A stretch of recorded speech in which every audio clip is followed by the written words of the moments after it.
Bonjour à tous, à l'affiche la Corvette ZR1 à fond, l'Audi Q8 confirmé et le prix du SUV Jeep le plus puissant de l'histoire, le Grand Cherokee Trackhawk. Pour finir, un résumé des temps forts de l'actualité sportive du week-end.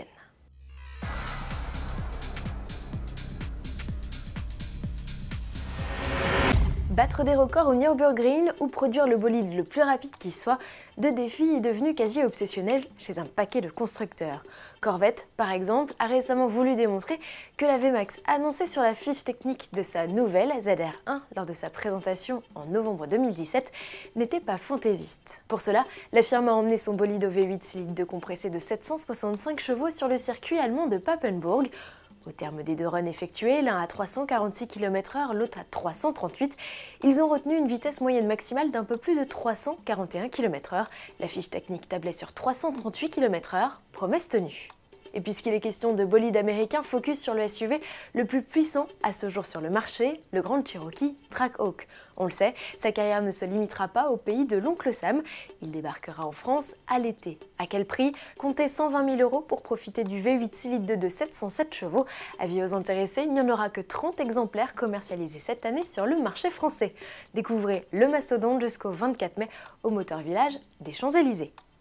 Audi confirme, le Q8, c'est bien lui qui se cache derrière les bouts d'adhésifs fluorescents, comme en témoignent ces nouvelles infos publiées sur Twitter.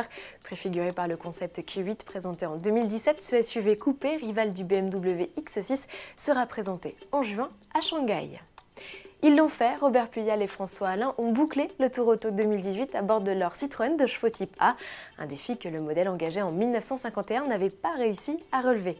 Malgré les quelques soucis mécaniques rencontrés au fil des spéciales, ils ont rallié Paris à Nice en 5 jours après avoir parcouru un peu plus de 2000 km. Sport à présent, avec un grand prix complètement fou à Bakou, Lewis Hamilton remporte finalement la mise en Azerbaïdjan devant Kimi Raikkonen et Sergio Pérez. Le Britannique, qui s'offre son premier succès cette saison, prend la tête du championnat devant Sébastien Vettel. En Formule I, victoire à Paris pour Jean-Éric Vergne, le pilote français de l'écurie Techeetah avait mis toutes les chances de son côté en signant une magnifique pole devant un public venu en nombre. Les organisateurs parlent de 50 000 personnes sur 2 jours. Jève a désormais 31 points d'avance sur son premier poursuivant, Sam Bird, à 4 courses de la fin de saison. E-Prix de Paris, où le public a également pu découvrir en action le concept Audi e-tron Vision Gran Turismo.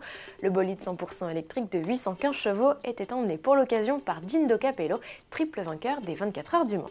En WRC, Odd Tanak s'impose en Argentine, le pilote Toyota devant Thierry Neuville et Dani Sordo. Sébastien Ogier termine 4e et reste leader du championnat.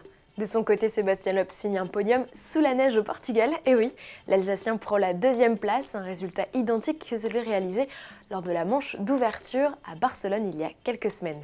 Johan Christophersen, lui, empoche sa 11e victoire en WRX, un record depuis que le rallycross est passé sous l'égide de la FIA en 2014. À demain.